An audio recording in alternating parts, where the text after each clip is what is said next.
वहाँ पे लड़कियों को उठा लेना, चुन्नी खींच लेना, हाथ पकड़ लेना, मतलब ये जैसे हम लोग रोज खाना खाते हैं ना शाम सुबह दोपहर का, वैसे वहाँ एक बहुत नॉर्मल चीज़ थी। जब स्क्रैच करता है, जब वो नोचता है, जब ज़बरदस्ती करता है और जब वो बोलता है कि मैं तुमसे प्यार कर रहा हूँ और उस प्यार शब्द में हैवानियत घुसी रहती है। अगर मैंने उस दिन जीन्स नहीं पहनी होती तो शायद ना बच पाती। मुझे मर्द जात से नफरत हो गई थी। मुझे अपना पिता भी दुश्मन लगता था उसमें। मैंने अपने परिवार में ये बात नहीं बताई थी कि मेरे साथ हुआ क्या है। पुरुषों का इतिहास तो अच्छा है, लेकिन हमारा इतिहास जो बताया जाता है, हम बेचारी हैं, अबला हैं, क्या सच है ये? नमस्ते, मेरा नाम उषा विश्वकर्मा है और मैं बस्ती ज़िले की रहने वाली हूँ। वहीं पे मुंडेरवा स्टेशन पड़ता है और वहाँ से कुछ ही पास में मेरा गाँव है। और मैं जो बात करूँगी जहाँ से मुझे याद है, मेरी जो बचपन से कहानी शुरू हुई है और अब तक की, जहाँ से मुझे याद है मैं वहाँ से शुरू करूँगी। करीबन 5 साल की जब मैं थी तब से मुझे सारी बातें याद हैं। 5 साल की थी, जो मेरा गाँव था, मेरे पिता 4 भाई हैं और मेरी माँ जो है सबसे छोटी बहू है। तो हमारा परिवार बहुत बड़ा है, तो उसमें छोटी बहू होने के कारण काफ़ी उनको काम करना पड़ता था और हम समझ सकते हैं कि छोटी बहू को के ऊपर कितना शोषण होता है। कभी कोई ताना मारता था, कभी कोई कुछ कह देता था। तो करीबन 50 लोगों का हमारा परिवार, मम्मी मेरी अकेले ही काम करती थी। मेरी दादी का बहुत वहाँ पे दबदबा था। कुछ दिनों बाद दादी में और पिता में लड़ाई हुई और पिताजी छोड़ के चले गए। मुझे नहीं पता था कहाँ चले गए। और जब पिताजी चले गए तो माँ के साथ जो होता था वो माँ ही सहती थी। कुछ दिनों बाद हुआ कि मेरी माँ नानी वहाँ चली आई मुझे लेकर के। नानी वहाँ चली आई तो और भी चीज़ें बुरी होने लगी, क्योंकि इससे पहले जब हम नानी के घर जाते थे तो वो बहुत सम्मान होता था, लेकिन इस बार बहुत बदला हुआ नज़र आया। खाना नहीं मिलता था और मम्मी को मैं देखती थी कि उनको ताने शुरू हो गए थे। आज भी मुझे याद है कि जो ताने शुरू हुए कि माँ मेरी जिसको भाई बोलती थी, उस पे भी शक करना शुरू कर दिया गया। तो माँ का जो वहाँ पे पीड़ा मैं देख रही थी, बहुत छोटी थी, उतना समझ में तो नहीं आता था, लेकिन अच्छा नहीं लगता था। वो 5 साल की बेटी स्कूल जाती है। हम लोग मुंशी जी बोलते हैं, मास्टर जी बोलते हैं गाँव में। पटरी लेके जाती है और बैठती है बहुत खुशी से बोरा बिछा के। वहाँ पे भी उस 5 साल की बच्ची के साथ कमेंट होता है और वो कमेंट मुंशी जी करते हैं। जैसे ही मैं बैठती हूँ और वो पूछते हैं कि तेरा बाप कहाँ गया? मुझे नहीं पता कि मेरा बाप कहाँ गया और सब हँसने लगते हैं। 2 मास्टर होते हैं, वो भी हँसते हैं और बच्चे भी हँसते हैं। मुझे समझ में नहीं आता है क्यों हँस रहे हैं, लेकिन अच्छा नहीं लगता है। उसके बाद वो बच्ची स्कूल नहीं जाती है, क्योंकि वहाँ पे उसको अच्छा नहीं लगता है, उसे उसका मज़ाक उड़ाया जाता है। मैं घर आती हूँ और घर पे भी जो लगातार बर्ताव होता है, कई बार चावल सूखा खाना पड़ता था, कई बार 5-6 साल की उम्र में मुझे चटनी पीस के खाना पड़ता था और इसलिए करना पड़ता था क्योंकि माँ मेरी बहुत वहाँ लाचार थी। क्योंकि हमारा समाज जो है, वो आज भी ऐसा है ना कि सारी जो पहचान है, वो पुरुष के कारण ही है। कि अगर पत्नी का पति छोड़ के चला गया है तो उसमें पति की कोई गलती नहीं, पत्नी की सारी गलती है। खैर, 2 साल बाद मेरे पिताजी वापस आए, तब तक हम लोग लखनऊ में आ गए थे। हमारे फूफा जी लगते हैं, वो हम लोगों को लेकर के आए थे और हम लोग यहाँ पे करीबन 6-7 महीने रहे। तब तक पिताजी का पता चला वो मुंबई में है, कुछ काम सीख रहे हैं और वो यहाँ पे आए और अयोध्या में हम लोगों को मिलना था जाकर, क्योंकि हमारे वहाँ भी रिलेटिव रहते हैं। वहाँ वो बच्ची जाती है माँ के साथ और मेरे पिताजी बीच सड़क पे मेरी माँ को एक तमाचा लगाते हैं। नहीं पता क्यों लगाते हैं और मैं अपनी माँ की साड़ी में छुप के रोने लगती हूँ। मुझे आज भी नहीं पता वो थप्पड़ क्यों लगा था। मेरी माँ पे पिता में लड़ाई होती है और मेरी माँ कहती है मैं यहीं पे मतलब पटरी पे कट के मर जाऊंगी। खैर, सब कुछ समझौता हुआ। फाइनली हम लोग लखनऊ आकर रहने लगे। इकलौती थी मैं उस समय, एक ही बेटी थी और पापा मेरे कारखाने में काम करने लगे और फिर मेरी एक बहन हुई, फिर उसके बाद दूसरी बहन हुई और जब ये हमारी बहन की संख्या बढ़ रही थी, तो क्योंकि आर्थिक प्रॉब्लम भी हो रही थी समाज में, अगर आप शहर में रह रहे हैं तो शहर के खर्चे अपने आप में एक बड़ी बात होती है, तो हम लोग किराए पे रहते थे। उसके साथ साथ मैं बड़ी भी हो रही थी, तो हमारे जो रिलेटिव थे, मुझे याद है कि जब मैं हाई स्कूल में थी और मैं पेपर देने जा रही थी, जो मेरे रिलेटिव थे वो रिश्ता लेके हमारा आ गए, क्योंकि वो अपनी बेटी का रिश्ता लेकर के गए थे। तो उनको पता चला कि लड़का कुछ नहीं करता है, बहुत गरीब है, तो उनको ये लगा कि ठीक है, मेरा विवाह कर दिया जाए। तो मेरे पिता ने बोला कि नहीं, अभी वो पढ़ेगी। तो तब तक हम 3 बेटियां हो गए थे, तो 3 बेटी तो अपने आप में ही एक सर का बोझ होती हैं। तो उस पे कमेंट किया, उन्होंने कहा नहीं, मेरी बेटी पढ़ेगी। इंटर तक की पढ़ाई मैंने बिना किताब के पढ़ी है, मुझे इंटर तक किताब नहीं मिला है, मैंने दूसरे की कॉपी किताब से पढ़ाई की है। जब मैंने ये पढ़ाई की और देखा हमने कि बहुत सारे बच्चे घूमते हैं, तो मुझे लगता था कि जब मेरी स्थिति ऐसी है तो इन लोगों की स्थिति कैसी होगी, तो मुझे इनके लिए भी काम करना चाहिए। तो मैं बच्चों को पढ़ाने लगी स्लम्स बस्ती में। उस समय हमने घर कहीं और शिफ्ट किया था और वहाँ की हालत ये थी कि जब मैं एक संस्था के साथ जुड़ी और वहाँ पे जब मैं गई, तो वहाँ पे क्योंकि बहुत आउटर में पापा ने मेरे घर लिया था और वहाँ पे करीबन 1 साल मेरे पिताजी का काम नहीं चला। जिस दिन मैंने पहले दिन संस्था ज्वाइन किया, जिस संस्था के साथ मैं काम करती थी, उसमें ज़्यादा दिन तक हम लोगों को भूखा रहना पड़ता था। वो पहला एक दिन ऐसा था कि जिस दिन मुझे बाहर जाना था, उस दिन मेरे घर में चावल का एक दाना नहीं था। मुझे 8 बजे निकलना था, मेरी माँ उठी, उसने कहा कि लाओ चाय बना दे, तो ना चीनी ना चाय पत्ती, दूध की तो छोड़ दीजिए। अजवाइन उबाल के मैं पानी पी करके आई। तो भूख क्या होता है ये भी देखा मैंने।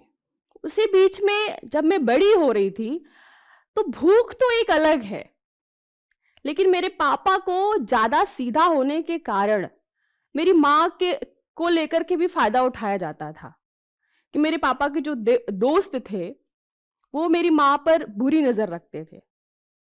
कई बार होते थे पापा काम पे चले गए तो वो घर आ गए, तो मम्मी शिकायत करती थी, तो फिर उनको मना किया जाता था।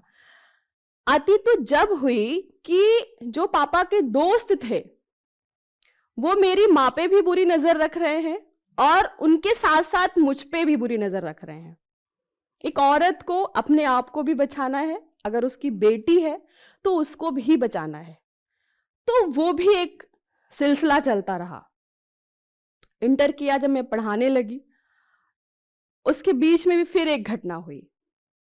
2006 में मैं जिस स्कूल में पढ़ा रही थी, सेंटर जो हमारा चलता था, वहाँ पे हमारा एक साथी आया, बोला कि मैं आपकी मदद करूँगा और उसने भी पढ़ाना शुरू किया। तो जिस संस्था में मैं काम करती थी, तो अपना एक दिन होता है कि उस दिन आपको वाउचर सबमिट करना पड़ता है।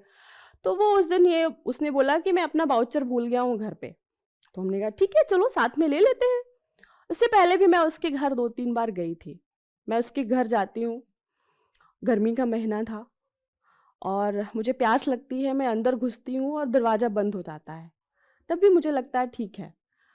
पानी मैं पीती हूँ, अचानक से हाथ मुझे पकड़ता है पीछे से, ग्रैब करता है। तब भी मुझे लगता है कि मज़ाक हो रहा है। लेकिन वो जब स्क्रैच करता है, जब वो नोचता है, जब ज़बरदस्ती करता है और जब वो बोलता है कि मैं तुमसे प्यार कर रहा हूँ और उस प्यार शब्द में हैवानियत घुसी रहती है और मुझे समझ में नहीं आता ये हो क्या रहा है। उस समय बहुत मुश्किल से मैं मुड़ पाई हूँ, क्योंकि अगर मैंने उस दिन जीन्स नहीं पहनी होती तो शायद ना बच पाती, क्योंकि जीन्स पहनी थी, जीन्स के ऊपर बेल्ट लगाई थी, लेकिन वो बार-बार फाड़ने की कोशिश कर रहा था। इससे पहले ये घटना मैंने सिर्फ टीवी में देखी थी और अखबार में सुनी थी, लेकिन एक लड़की के साथ जब ये घटना होती है, तब उसको क्या पीड़ा होती है, क्या बेचैनी होती है, शायद वही जान सकती है। मैं किसी तरह मुड़ी और मैंने उसको एक लात मारा और एक थप्पड़ मारा और वहां से भाग गई। अपने आप को बचा तो लिया, लेकिन मैं मानसिक रूप से बहुत टूट गई। मुझे एक सदमा लग गया और जिस कारण मैं ट्रॉमा में चली गई। मुझे 1.5 साल लगा। 1.5 साल मेरे पिताजी काम पे नहीं गए। एक मज़दूर अगर 1.5 साल काम पे नहीं जा रहा है, तो हम समझ सकते हैं कि उसके घर की स्थिति क्या हो गई होगी। मुझे जब दौरा पड़ता था तो मैं अपने नाखून को तोड़ देती थी, किसी को भी काट लेती थी, किसी को भी कुछ भी मार देती थी। मेरी बहन की उम्र उस समय 5 साल की थी। मैंने अपनी बहन को उठा के फेंक दिया, क्योंकि मुझे मर्द जात से नफ़रत हो गई थी। मुझे अपना पिता भी दुश्मन लगता था उस समय।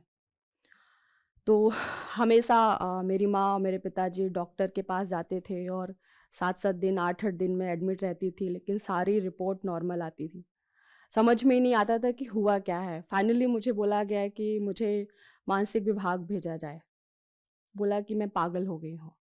मैं वहाँ गई। वहाँ जो डॉक्टर थे, जब मैं गई, मेरी माँ बिल्कुल तैयार नहीं थी, रो रही थी कि नहीं, मेरी बेटी को पागल खाने मत भेजा जाए। वहाँ जब मैं गई इलाज के लिए, तो मतलब ये ईश्वर का ही संजोग रहा कि जिस डॉक्टर को मेरा चेकअप करना था, वो मेरे पहले से परिचित थे। क्योंकि कुछ महीने पहले उनसे मेरी बहुत लंबी बहस हुई थी, औरत के मुद्दे को लेके। जैसे उन्होंने मुझे देखा और पहचान गए वो कि तुम मुझे जानती हो? मैंने कहा यस। तो खैर उन्होंने पूरी बात मुझसे की, जो उनका एक मानक होता है। और फिर उन्होंने मुझसे पूछा कि हम कब मिले थे, वो सारा जो उन्होंने जो उनको स्केच दिखाना था, जो उनको बातचीत करनी थी, उन्होंने की। फिर मैं मेरे पापा मम्मी को बुलाया और बहुत डांटा। आपको किसने कहा कि आपकी बेटी मानसिक रूप से ठीक नहीं है? लेकिन एक बात है, इसको कोई सदमा लगा है, क्योंकि मैंने अपने परिवार में ये बात नहीं बताई थी कि मेरे साथ हुआ क्या है। और फिर हम वापस आ गए और फिर उसके बाद मेरे माँ-बाप ने मुझे झाड़-फूँक करवाना शुरू किया। कभी पंडित, कभी ओझा, कभी मौलवी, कभी बाल नोचना, कभी मारना, कभी फूँक डालना, ये सारी चीज़ें होती रहती थी। लेकिन उससे भी बात नहीं बनी। कुछ हमारे दोस्त थे, उन्होंने पूछा मुझसे कि क्या हुआ ऐसा तुम पे? जो लड़की हँसती थी, तो नीचे कंप्लेन आती थी कि इतना तेज कौन हँसता है? लेकिन वो 1.5 साल में उसने हँसना क्या, बोलना भी बंद कर दिया था। तो मेरी हिम्मत थोड़ी बढ़ी और मैंने उनको बताया कि मेरे साथ हुआ क्या है। परिवार का जो रिएक्शन होता है कि जैसे उनको पता चला कि किसने ये किया, तो उन्होंने कहा मुझे एफआईआर करनी है, मैं उसको मार दूँगा। लेकिन मैंने कहा मुझे कुछ नहीं करना है। मुझे अब आगे काम करना है। एक बात मुझे समझ में आ गई थी कि मैं शिक्षा पे काम करती थी, कि अगर हम सुरक्षित नहीं हैं तो शिक्षा का कोई मतलब नहीं है। तो हमारे लिए ज़रूरी है कि शिक्षा भी ज़रूरी है, लेकिन उससे ज़्यादा एक औरत की, एक लड़की की सुरक्षा ज़रूरी है।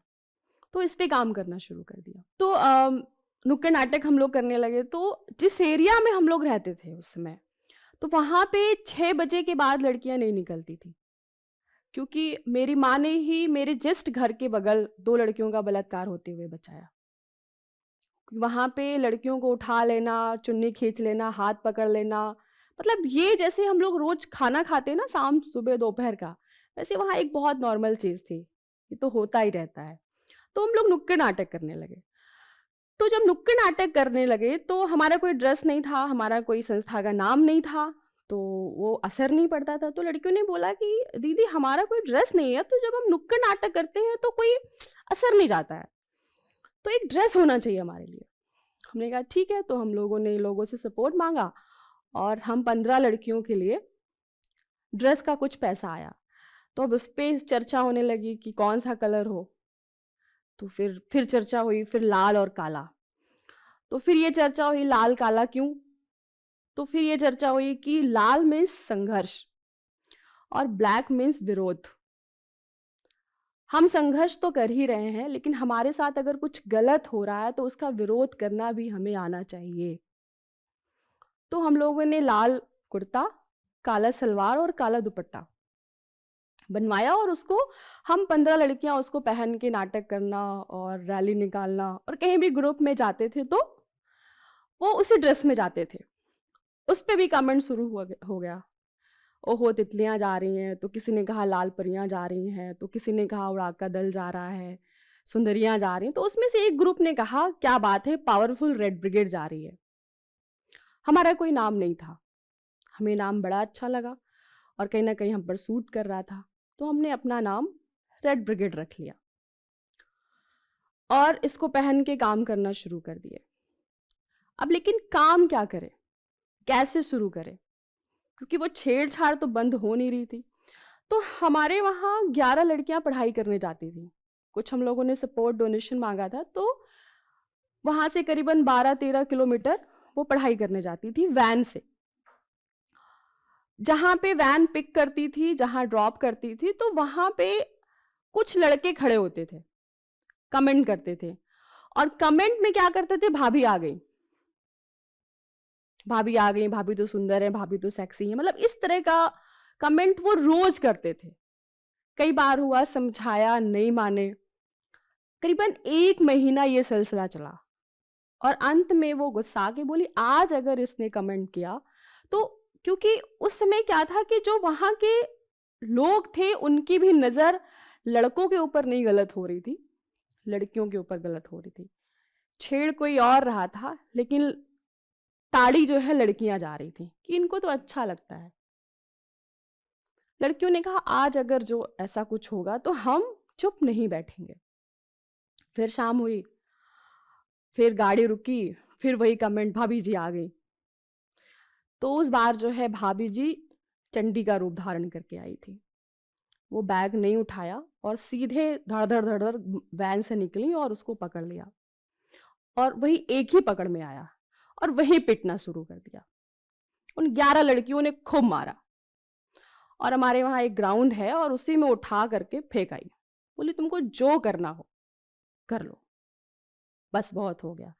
और मेरे पास आई, बोली कि आज हमने इसको बहुत मारा। हमने कहा अच्छा किया। ये एक ऐसा दिन था कि लड़कियों के अंदर जो साहस था वो मैंने देखा। उसके बाद वो नजर से नजर मिला करके बात करने लगी। अगर कोई आंख में मारता, भैया क्यों मार रहे हो, क्या प्रॉब्लम है। ये एक घटना उसी बीच में फिर से हो गई कि इन लोग कहीं से आ रही थी, कुछ पैसे मिले और बोली कि गोलगप्पे खाएंगे। 17 लड़कियां थी उस समय और कुछ 3 लड़के थे गोलगप्पे के पीछे और कमेंट कर रहे थे। तो मैंने बोला भी 5-5 रुपए का खाना, क्योंकि पैसे ज्यादा नहीं है। तो पीछे वाले कह रहे अरे खा लीजिए हम खिला देंगे, खा लीजिए हम खिला देंगे। तो 3-4 बार वो रिपीटेशन हुई। तो हमारी एक लड़की ने बोला कि खिला दीजिए भाई। तो वो थोड़ा सा ताव में आ गया, बोला कि खा लीजिए आप। तो उसने कहा कि मैं क्यों खाऊं, सब खाएंगे। तो उसने कहा ठीक है सब लोग गोलगप्पे खा लो। फिर लड़की ने बोला सिर्फ गोलगप्पे ही क्यों खाएंगे, हमारा मन जो होगा वो खाएंगे। तो सारी लड़कियों ने वो सब कुछ खाया जो उस ठेले पे था। उसके साथ साथ जो सब्जी मंडी थी, सब्जी मंडी में जो 8-10 सब्जी वाले थे वो भी बोले भाई साहब हम भी खाएंगे। और वो सारे लोगों को भाई साहब ने गोलगप्पे और सब चीज खिलाई और लास्ट में बोलते हैं कि हम तो चाहते हैं कि ऐसी बहन मिलती रहे। तो हमने भी कहा कि हम भी चाहते हैं कि आप जैसे भाई मिलते रहें, हम लोग का कल्याण होते रहे। इस दिन के बाद ये और रफ्तार पकड़ ली। फिर हम लोग उस पर एक्शन लेने लगे और ये जो लड़ाई थी ये हमने अपनी शुरू की थी, अपने अस्तित्व की शुरू की थी, अपने शिक्षा की शुरू की थी। 2012 में पूरी दुनिया को पता है घटना, जब निर्भया केस हुआ तो हम उस एरिया की लड़की सब सड़क पे थे, घर से लड़ाई करके सुबह निकल जाते थे। मम्मी पापा का जो चीज कहते थे कि ये करके जाना है, 5 बजे लड़कियां उठती थी, उस ठंड में 4 बजे उठती थी और वो सारा काम करके वो रोड पे आती थी कि ये मेरी लड़ाई है। और इस लड़ाई में हम लोगों ने अपने लिए शुरू किया था, क्योंकि वो पीड़ा हम सब महसूस कर रहे थे जो निर्भया के साथ हुआ था और निर्भया जैसी तमाम लड़कियों के साथ हुआ है। इसमें क्या हुआ कि जब हम लोग बाहर निकले तो समाज ने इसको उठा लिया मीडिया ने इसको उठा लिया और हम लोगों की ज़िम्मेदारी बढ़ा दी। उसमें ये लगा कि हमें कुछ सीखना चाहिए। कब तक हम अपने 5 साल के भाई को लेकर के चलेंगे कि वो मर्द है, वो मेरी रक्षा करेगा? क्योंकि इस दिमाग में तो हमारे समाज की यही घुसा है ना कि 25 साल की लड़की जा रही है कहीं अकेली, तो 5 साल के भाई को अपने साथ लेके जाती है, क्योंकि वो परिवार का प्रेशर रहता है और लास्ट में उसको गोद में उठा के लेके जाना पड़ता है। तो वो उसकी क्या रक्षा करेगा? तो ये उस समय बहुत हुआ कि आपको आत्मरक्षा सीखनी चाहिए। तो हमने लखनऊ से, इंडिया से मार्शल आर्ट की ट्रेनिंग की शुरू और इसको सोशल मीडिया पे डाला। सोशल मीडिया में बहुत ये फेमस हो गया। फिर 5 कंट्री के लोग हम लोगों को आकर के सिखाने लगे। America, England, Australia, France, Germany, Israel, ये अलग-अलग अपनी विधा सिखाने लगे और जब हम सीखे, उसके बाद हम ट्रेनिंग के लिए तैयार हो गए कि अब हम लड़कियों को ट्रेनिंग देंगे।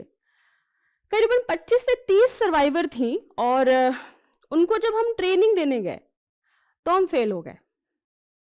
उन्होंने एक बात बोली कि जो आप मुझे सिखा रही हो, जब मेरे साथ घटना हुई तो ये कोई तरीका ही नहीं था। मेरे लिए शॉकिंग था कि कैसे?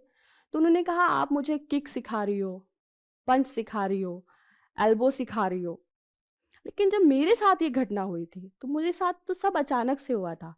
अचानक से मेरा बाल नोचा गया था, अचानक से मुझे ग्रैब किया गया था, अचानक से मेरा मुँह बंद किया गया था, अचानक से मुझे किडनैप किया गया था, जंगल में फेंका गया था। उस समय तो मैं कुछ समझ ही नहीं पाई। तो उसमें किक पंच कैसे काम करेगा? तो ये मुझे महसूस हुआ और मुझे अपनी भी बातें याद आने लगी। फिर उन लोगों ने ये कहा, उन सर्वाइवर ने, कि अगर मेरे बताने से आप कुछ अच्छा कर सकती हैं, तो हम सब बताएँगे कि हमारे साथ कैसे-कैसे हुआ था। उनकी मदद से हम लोगों ने जब ये बातचीत की और उनकी मदद से हमने करीबन 20 टेक्निक बनाई, जिसका नाम रखा निशस्त्र कला। निशस्त्र कला को हम लोग सिखाने लगे और ये था कि हाँ, हम सिर्फ सेल्फ डिफेंस सिखाएँगे, अब इससे ये बात हो जाएगी, क्योंकि उस समय हम सर्वाइवर के साथ काम करते थे, क्योंकि ज़्यादातर हमारे ग्रुप में सर्वाइवर थीं। किसी ना किसी के साथ कुछ ना कुछ घटना हुई थी। जब हम सेल्फ डिफेंस सिखाने लगे तो समाज ने और हमको ज़िम्मेदारी दे दी। फिर हम शिक्षा पे काम करने लगे। फिर हमें लगा कि एक औरत की जो जर्नी शुरू होती है, वो सेल्फ डिफेंस से लेकर के सेल्फ इमेज तक होती है। कि मैं अपनी सुरक्षा करूँगी, लेकिन हमारे अस्तित्व, हमारी अपनी पहचान क्या है? हमारा अपना व्यक्तित्व क्या है? तो 2017 में फिर हमने एक कैंपेन शुरू किया, 100 डे 100 स्कूल, जिसमें हमने, मुझे लगा कि एक औरत का इतिहास क्या है? हम क्योंकि इतिहास तो पढ़ते हैं, लेकिन पुरुषों का इतिहास तो अच्छा है। तो वो आज वो फ़क्र से बिल्कुल सर उठा के चलते हैं। लेकिन हमारा इतिहास जो बताया जाता है, हम बेचारी हैं, अबला हैं, सदियों से अत्याचार हो रहा है, घूंघट में रहे हैं। क्या सच है ये? अगर है भी तो कहाँ तक है? तो उस समय हमने 1857 की पूरी स्टोरी खंगाली और उसमें 100 वीरांगनाओं की स्टोरी निकाली कि उन्होंने उन्होंने हमारे समाज, हमारे देश के लिए क्या किया है, कि आज हमें पता नहीं है, हम इतनी हीनता महसूस करते हैं कि हम पहले भी स्ट्रांग थे। ये देश सिर्फ एक ने आज़ाद नहीं करवाया है, हम दोनों की भूमिका रही है। हम दोनों की भूमिका रही है, तो हम कहाँ हैं? हमारे नाम कहाँ हैं? हमारी पहचान कहाँ है? उस पे जब हमने 2017 में ये इस लखनऊ के 100 स्कूलों में जाकर के ये कहानी शेयर की, तो उसका बहुत बड़ा असर पड़ा। क्योंकि जब हम इतिहास की बात लड़कियों के सामने करते थे, तो उनकी आँखें चमक जाती थी। यस, मेरी हिस्ट्री भी अच्छी है। उसके साथ-साथ हम लोग काम करने लगे और अभी तक पूरे देश में हम लोगों ने 2 लाख लड़कियों को ट्रेनिंग दी है और उसके साथ हम लोग स्वास्थ्य पे भी काम करते हैं, सुरक्षा पे भी काम करते हैं, इतिहास पे काम करते हैं। लड़कियों के साथ अगर कोई हिंसा हो रही है, कोई सर्वाइवर है, किन्हीं के साथ बलात्कार हुआ है, तो उनकी सुरक्षा और उनका जो लीगल सपोर्ट है वो, और सबसे जो ज़रूरी बात है कि उनको हम ट्रॉमा से कैसे निकाल सकें। क्योंकि हम लीगल बात तो कर लेते हैं, लेकिन जो वो सदमा लगता है उनको, उस दौर से कैसे निकले, तो उस पर हम लोग काम करते हैं। अगर वो पढ़ाई करना चाहे, तो पढ़ाई को लेकर के काम करते हैं। और अभी तक का रेड ब्रिगेड का ये उद्देश्य है कि जो मैंने पहले भी बोला था कि एक औरत को सेल्फ डिफेंस से लेकर के सेल्फ इमेज तक की जो जर्नी है, वो सक्सेसफुल होनी चाहिए। इस वीडियो के बारे में अपनी राय नीचे कमेंट सेक्शन में हमें बताएं और अपने दोस्तों के साथ ये वीडियो शेयर करना ना भूलें। जोश टॉक्स अब स्पॉटिफाई एक्सक्लूसिव पॉडकास्ट है, जिसके साथ जोश टॉक्स की सभी कहानियां ऑडियो फॉर्मेट में अपलोड होंगी केवल स्पॉटिफाई पर। और हाँ, अगर आपको ये वीडियो अच्छी लगी तो आप जोश टॉक्स पॉडकास्ट को फॉलो कर सकते हैं और सुन सकते हैं ऐसी कई प्रेरणादायक कहानियां सिर्फ स्पॉटिफाई पर।